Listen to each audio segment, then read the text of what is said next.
Buenas noches y bienvenidos a este su programa, La Voz Regional Digital. El día de hoy estamos con una candidata al Congreso de la República con el número 1. Ella es Stephanie Lizárraga.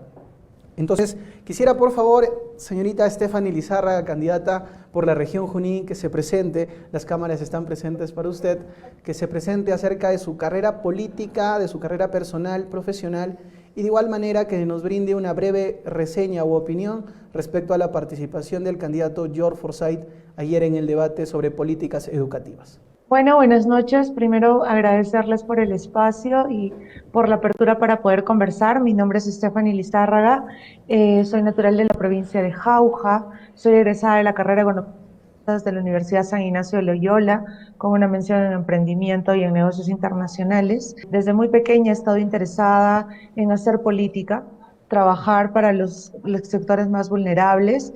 Es por eso que me involucro desde muy joven en temas políticos y bueno, el resultado de muchos años de estar caminando y siempre estar en opinión es esta candidatura, la que estoy asumiendo con mucha responsabilidad y en la que estamos trabajando para hacer propuestas sostenibles y sobre todo con sustento técnico. Coméntenos brevemente qué le pareció la participación del candidato a la presidencia George Forsyth respecto a las políticas educativas de nuestro país. El plan de gobierno que se ha trabajado con el candidato presidencial y el equipo técnico tiene muchas aristas y una de ellas y muy importante es educación.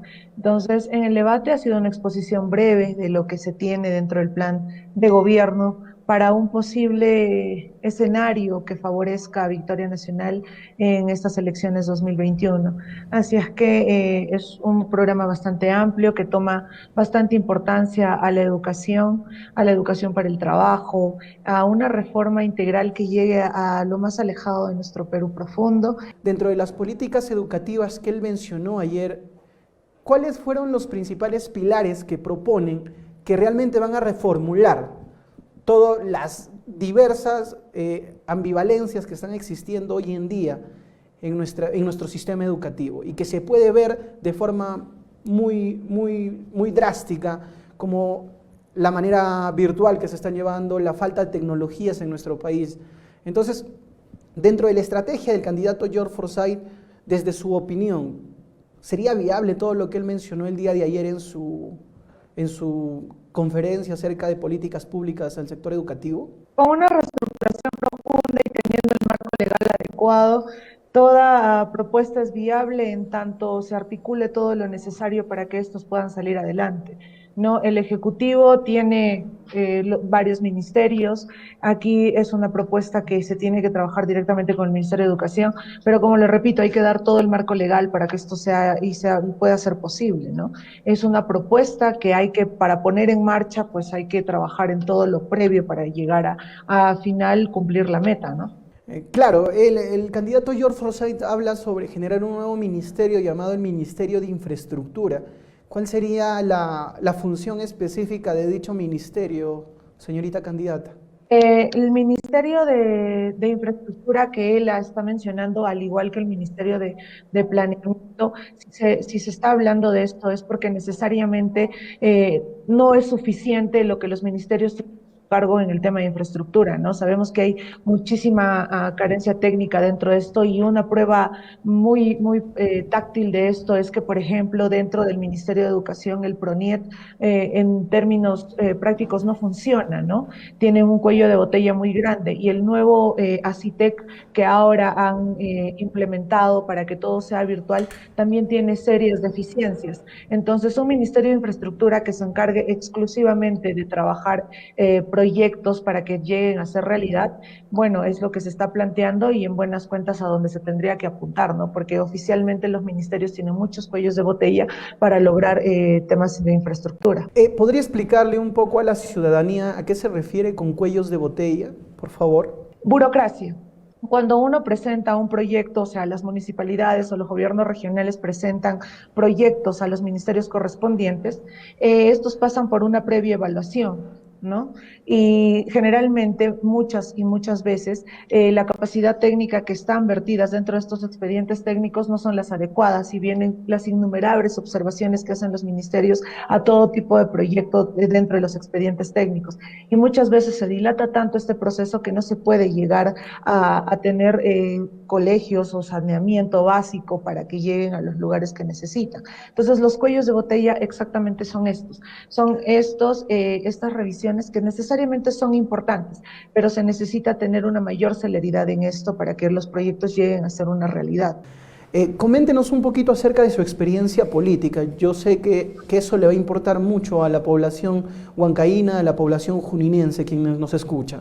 Desde muy joven, antes de cumplir los 18 años, a mí siempre me interesó el tema político porque lo veía como un medio importante para lograr hacer cambios importantes, ¿no? Y además que los jóvenes nos empecemos a involucrar en política siempre ha sido y es importante actualmente. En ese momento ingresé desde muy joven al Instituto de Oportunidades, que en ese momento tenía Fuerza Popular. Tuve un paso por este partido donde, bueno, aprendí, también desaprendí mucho y, bueno, ese ha sido mi recorrido político durante algunos años. Y ahora, después de un congreso que fue obstruccionista, de muchas cosas que se presentaron en el camino y dándonos cuenta que lo que realmente necesitamos es generar grandes consensos, yo doy un paso al costado. Nunca fui militante, siempre fui simpatizante, y doy un paso al costado y empiezo a generar un nuevo espacio, porque me estoy reinventando, en las filas de Restauración Nacional, que ahora es Victoria Nacional. ¿Por qué de la gran gama de partidos políticos que existen no solo en nuestra región, sino a nivel nacional, escogió ser parte de Victoria Nacional? Coméntenos eso, por favor. Cuando tenía 7, 8 años, mi mamá, que es docente, fue nombrada en Huancavelica, en Lircay, y yo fui con ella, lógicamente, y vi de muy cerca qué estragos había dejado el terrorismo en ese momento, y me interesó saber cómo es que había sucedido eso y cuáles habían sido los antecedentes. Y al pasar por el colegio y todo lo que uno va aprendiendo y va desaprendiendo, me interesó preguntar y saber un poco más de qué es lo que había sucedido y cómo se había vencido eso en ese momento, y fue así que me interesó entrar un poco más en este partido. Pero como te repito, creo que en general para cualquier joven, independientemente de la tienda política que empezar dentro de un partido político es importante, ¿no? Pero eso es lo que a nosotros, a los políticos, nos va construyendo, ¿no? Porque uno va sacando cuentas, toma decisiones y empieza a saber qué está bien y qué no puede seguir así, cómo podemos empezar a cambiar las cosas. Hay una crítica muy importante que se puede visualizar en redes sociales acerca del candidato George Forsyth. Es acerca de que el candidato, uno, no muestre la preparación adecuada, y segundo, al tema de que no ha habido un desenvolvimiento adecuado cuando él fue alcalde de La Victoria. Esa es una crítica muy grande que se le está dando a dicho candidato. ¿Qué opinión tiene usted respecto a estas dos referencias mencionadas? Definitivamente ganar experiencia es un proceso, ¿no? Entonces es lo mismo que si hacemos un paralelo podríamos preguntar por qué tantos jóvenes que salen de las universidades muchas veces no encuentran trabajo, porque siempre piden experiencia laboral y por algo hay que empezar. Entonces siempre hay que dar espacio y hay que generar nuestros propios espacios. George Forsyth tuvo un gobierno municipal bastante bueno en líneas generales, combatió, fue directo, nos enseñó a hacer política en la calle, caminando, sin miedos, en un distrito tan difícil como es La Victoria. Que nosotros ingresemos en política significa que necesitamos un cambio generacional y necesariamente no vamos a saber todo ni haber aprendido todo, porque dinámica parlamentaria hay mucho que aprender y definitivamente mucho que debatir, pero al final lo más importante de la dinámica parlamentaria es generar consensos. Tenemos que estar en la gran capacidad de generar consensos. Ya no el país, el Perú, la región no necesita más confrontaciones. Generar consensos es lo que nos va a llevar a salir adelante y el fortalecimiento de los partidos políticos también.